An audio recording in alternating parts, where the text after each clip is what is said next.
Hi! In front of me is HONOR Magic4 Lite, and today I would like to show you how you can manage apps permissions on this HONOR.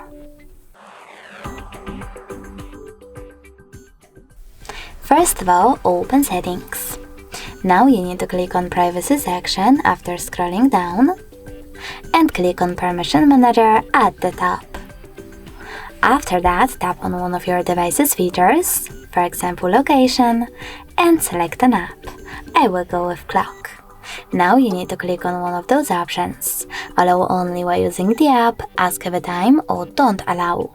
I will click on the first one, so when I go back, as you can see, clock just gained access to this device location if I'm using it. But you can always go back, select any feature and then an app that you are interested in.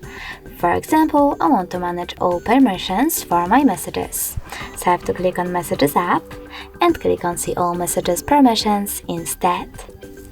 Now you can manage all of them only for this app from here.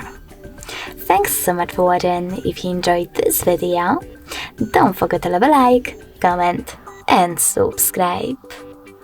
Bye!